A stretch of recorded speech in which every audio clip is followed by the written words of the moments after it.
Oscar Blacutt in the house. Hello, Mike. How are you doing? Great. Thanks for having me. Thanks for being here. Bolivia. Tell me about growing up in Bolivia and your tennis training and what that was like.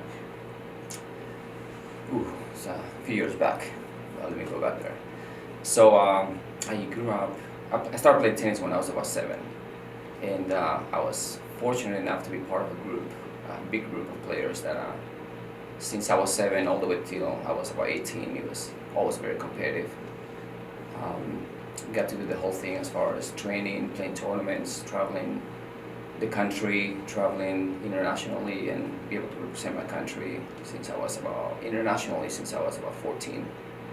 But at 7 years old, I was probably rocking and never let up from then on. So how is like training different in Bolivia than in the States? Now or then? Then. Then, once again, we had a great excellent group of players, which always pushed us as players. And the coaching staff was always very good, very experienced. I clearly remember, in fact, they always had a head pro coming from a different country and pretty much run the program. And we were pushed every day. I remember it was about 2 to 3 hours every single day, Monday through Friday, and it was a lot of hitting, a lot of drilling, a lot of conditioning. It was a full package. Like I said, I feel very fortunate to be able to grow up in Bolivia because we had everything we needed. Now, were you the best player in your group or your age? I started playing tournaments at age 8. Back then it used to be 8 and unders. And once again, I was fortunate enough to do pretty well. I was ranked nationally number 1 pretty much throughout my junior career, 8 through 18s, all the way. And tournament-wise, did you stay in Bolivia? Did you go across South America? Did you go, what was that kind of schedule? Very actively playing tournaments in Bolivia up until about 13, and I remember when I was 14, I started traveling mainly around South America internationally and representing my country, of course.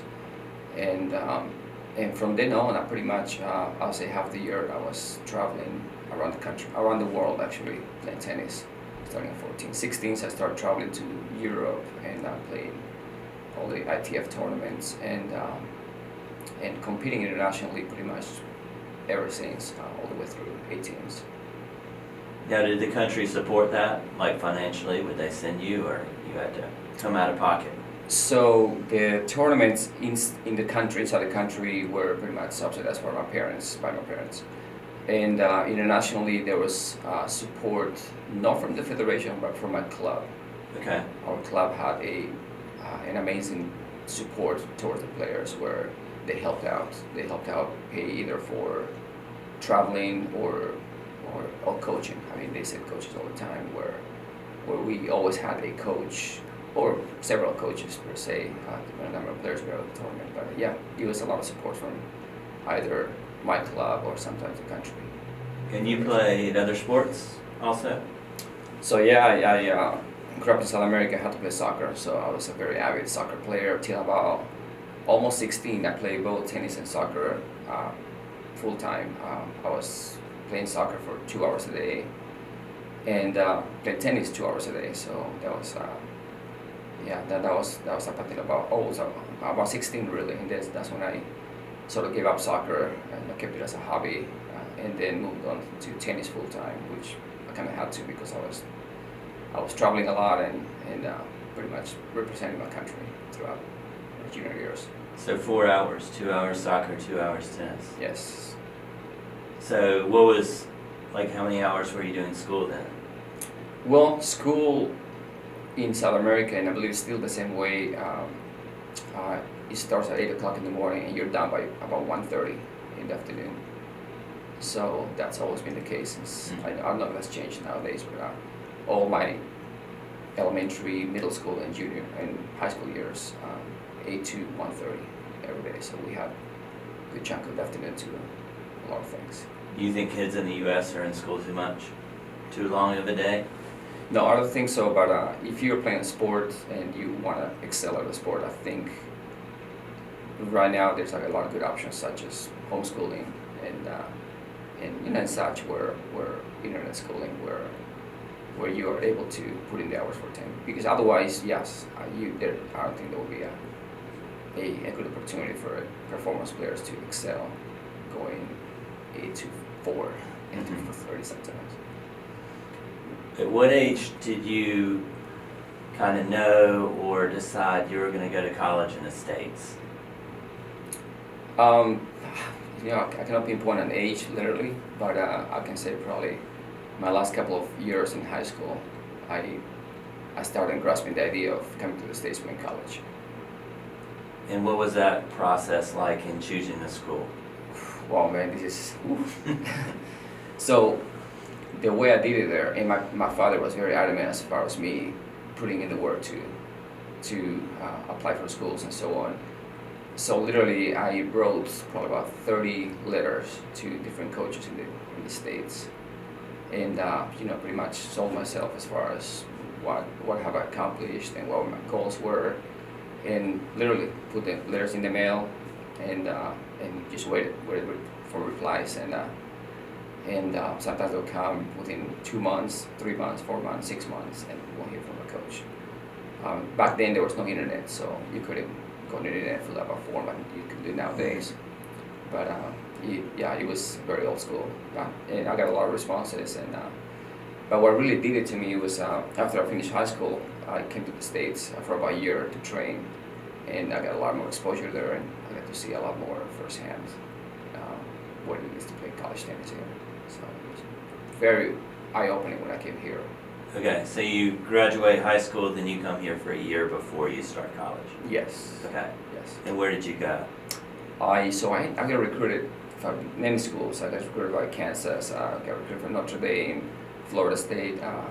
But back then, it was same thing. It was not as easy to be able to get an SAT done or a TOEFL, which is a test of English as a foreign language, which it was a requirement. I don't know if it's a requirement nowadays, but it was required back then for all foreign students, and I could not get those things done in time to be able to go to a bigger school. So I got recruited by Gardner-Webb, which is a small school here in North Carolina, and I went there for a year and had a great first experience. I mean, me coming from a foreign country and into the States, so it was a little different, but I had a good experience. I had a lot of good teammates, a good coach, and that first year opened up my eyes a little more to where if I wanted to excel at tennis at a college level, I had to go more of a tennis school. So I did stay in the private small schools, and I went to Barber College to finish my college career. And we were top 2-3 in the country when I was there, and it was fun. It was great. It was amazing. It was awesome to be able to be in a fully competitive team and be able to travel to nationals and do the whole college experience. And Barton had almost all international players. Is that right? That is correct. We were 8 to 10 in the team, and there was when I was there were 2 American players on the team, and they played number 6 and maybe 8, 10. So yeah, it was very heavily complied by foreigners. And what number did you play? At Barton, I rotated 1 and 2 with this player from India who was, I still look up to him as a player and as a person. Fantastic player. He was a server volleyer, and he and I have the best practices and training and matches. And I think we both kind of fed off each other and had a great career. We, like I said, we alternated between 1 and 2 positions. 1 in doubles with him. And then after college, you knew that you wanted to be in tennis? Yes, I did. I had a passion for it. I had a passion playing. I had a passion talking tennis and just sharing tennis all around. So that kind of fit the profile to stay with it. So then you got High Point. Went to after college, I went to Florida for another year at Bolivia. Okay. I was training there, and training is a work play thing where I train and play. And about after a year or so, I did get a call from tennis director here at Highland Country Club, Mark Troutman, who you know. Mm-hmm. And he did contact me, offer me a position as an assistant pro at Highland Country Club. And yeah, it was very appealing to me, something I wanted to do. So I took him out for it, came out for a little interview, and I stayed in Highland pretty much ever since. That's about 1993. Mm-hmm. And you came here? Yes, I was at Highland Country Club for about 2.5 years or so, and I connected with a lot of good players from Greensboro, and that sort of started a small academy, a performance academy, kind of grew, and sort of made sense to me to come to Greensboro, to a bigger town where a lot of the players were. So you worked with a lot of good juniors, a lot of strong players. Yes. Were there any like commonalities between the ones that did better than others? I mean, like if you were going to pinpoint, give advice to junior players, like what would you be looking for in a player that you're the kind of it factor that they're probably going to be a better player? Nowadays? Yes. Yes. Well, several things, but I mean, definitely, you have to be humble. You can be the best player in the country, and humbleness is going to take a lot farther as well. So, be a good team player. You got to be likable. You got to learn to work with all types of players and coaches and so on. And I think you're going to go a lot farther that way. I mean, tennis is an individual sport, yes, but you grow in a group. You grow with a coach and players, and that makes you do better. So, so you gotta have that sort of team personality where you can work with others. What do you think the biggest mistake junior players make?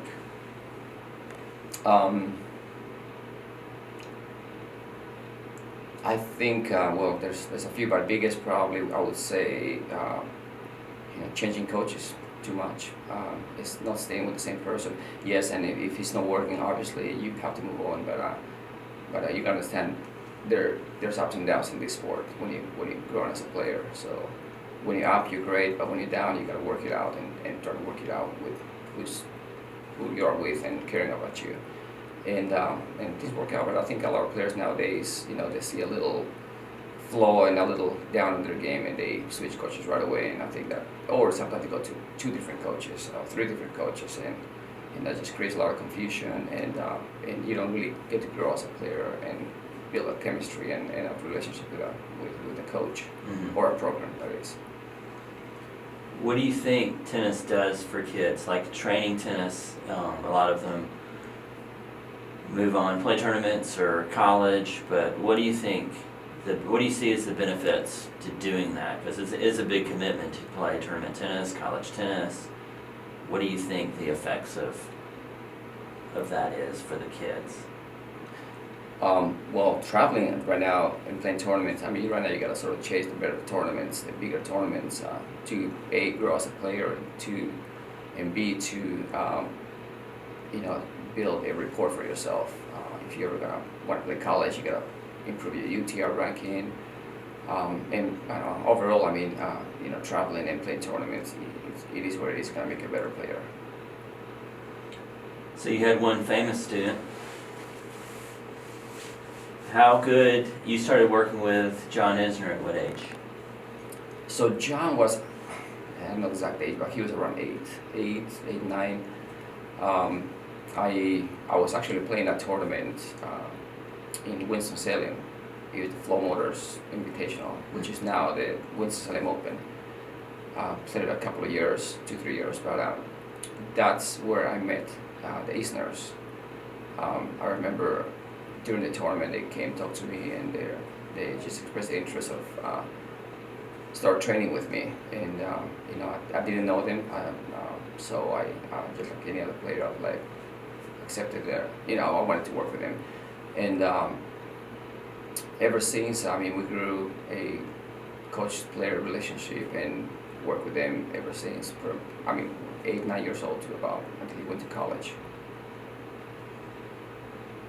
When he was coming up as a junior, did you have any idea he would do what he's done in the pro ranks? As he grew older, yes, he showed those traits of a great tennis player. He was always good. He was always very talented, and he made a lot of good decisions all around, as in relation to other junior players. But when he was 12s, 14s, he was top in the state already, which you can tell he was going to be good. In 14, 16s, he started become one of the best players in the country, top 2, 3 in the country, up until 18s and so on. And so you grew more and more the idea of he actually could go a lot farther than that. And by the time he went to college, he was well developed, but yet you saw that he had a lot more potential in him. And that's what happened when we went to college. He kept growing. He kept getting stronger, better, mentally better, physically better, technically better, tactically better. And the rest is history. I mean, he had a great college career and went on to get a wild card at Lake Mason. He got to the finals, and I think every year he kept proving to everybody that he can go a lot further. But after he left, the juniors went to college and kept getting better. You saw that the guy could. The sky was the limit for him. As good as he's done, it seems like early on in his career, pro career, he got some breaks, right? He wasn't did. like a wild card into a futures or something, and then he did. He got a few wild cards, and every tournament gives wild cards. We know that, but not many people can use those wild cards as much as John, as well as John has done. Right. And I think that was. Everybody gets a little break of luck and so on, but I'm not saying John was lucky by any means, but I'm saying but he did use those wild cards to this max extent, and you can say he almost took a shortcut to where he's at right now. Like 3 tournaments, right? Futures, Challenger, Lake Mason. That's right. Right? Yes. So you wonder, if he had to grind, let's say he played the Futures tournament and didn't play his best tennis, right? And then didn't get the wild card into the Challenger. Right. If he had to go on the, travel around and grind. Just like every other player. Right? Oh, that'd be super hard. The odds of getting what he got are probably 1 in 50,000. Mm-hmm. Don't quote me on that number, but it's almost impossible. And there's a few that will do that, but it's you gotta have the grits and the talent and the ability and desire and put it all together and hope that you get a couple of lucky shots and get where he's at right now. And he did. He did all of it. Check plus and everything. And but that being said, he had the game. He came out of college with. He finished top, one of the top players in the country in D1, which is half a notch below pro level, and so he was ready for it. He took a break, took it, and ran with it, and he did great. So, the one thing that stands out about John, watching him in the juniors, he loved to play and compete, right? Yes. In practice, was there ever a time that he would prefer to drill than play? No. Okay. I had to really pull my hairs a few times because he like you say, he loved to compete. Don't get me wrong, he practiced, he was there every time. He never really complained where he didn't want to be there, but when you went to live bowling competition, he was a different animal. He stepped it up, and that's what he was good at.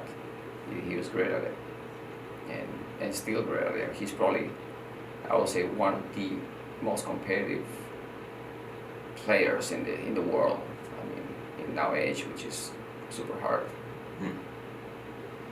One interesting, you remember the designated tournament that used to be at Barber Park? Remember we used to run it in January, and the best players would play. They started it to get more people playing, and the best players in the state would play, and it'd be at Barber Park. Yes, I remember that one. Yes. And we have a court that, to get to the backside, you have to walk on that court. So it's like people walking on the court during points. There might be 15, 20 people sitting on the side.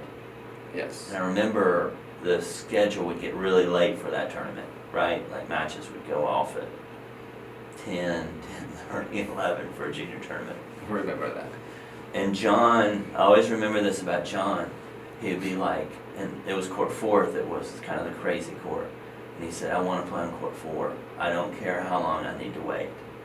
Just put me on court 4. Which is interesting because he was a pretty shy kid also. Right. But it showed something. Yes. Right? Showed he wanted to play and compete in front of people, I think. Yes, and that's what he was. That's what he was. I mean, he thrived. He thrived in competition. He thrived on putting up a show there, and he knew he had the tools in the game, and yeah, he thrived on that. He fed off of that competitiveness. Love that. Yeah, that was the reason. I agree with you. But in the juniors, he was really good state, number 1. Yes. Sectional, he was usually number 1 his second year. Yes. Right? Yes, usually, that's right, second year. But then nationally, like, I remember you coming back from tournaments, and he would kind of fade out at the end of tournaments.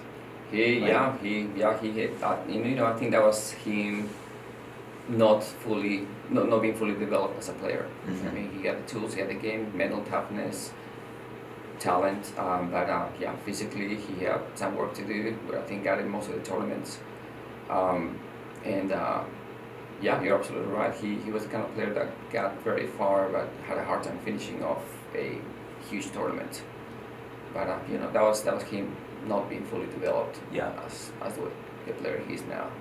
And what was crazy during his recruiting, a lot of schools didn't go after him very hard. I know Wake Forest did, Georgia did. Georgia did, Duke did, Tennessee did, Carolina was a little warm on him. But yeah, I mean, a few of the top colleges went to him. But that's him also being more gung-ho about staying close by. Mm-hmm. He was not keen on going out west. He was sort of a homebody type guy, and if you look at it, probably Tennessee was one of the first colleges he looked at really, but he was very keen on Georgia. He was very keen on Duke, and he chose Georgia, which I think worked out. Couldn't work any better for him. Yeah, he got fortunate to be able to play for a legend. Perfect school for him. Perfect school for him. Perfect. And Georgia back then for sure had the biggest crowds of any university. Sure did. Yeah, they were a powerhouse. So he got his court 4, like every home. That's right. Like every home match. That's right. And when you talk about humility, that's the one thing that always stood out about John. He was a very good player. Yes. But seemed to have no ego off the court. Not at all. Today he has his feet on the ground. He's a huge celebrity, but yet he still remembers everybody from back in the days and still won't hesitate to talk to anybody outside the court. So yes, I think John had an amazing quality to be like I said at the very beginning, a great player and yet very humble as well. So if you were going to go back and do junior development again, let's say, like at a full-time level like you used to do, is there anything you do differently than you used to do? Are there mistakes that you made that you would, or things that you would do? Like what would be the keys? Well, I'll probably do it all over again. If there's one thing I would probably pay more attention to would be to grow the younger groups, the developmental groups, just to feed off of the academy. But other than that, I wouldn't change anything. I think I feel like I had a connection with the players, and I knew them as individuals, and my coaches and myself, we were very personable with all the players, which I think added a very good quality to that relationship. And as far as changing, I really wouldn't change anything, honestly. I think I had the passion, and you need the passion, the dedication, and the time to be able to give to your players that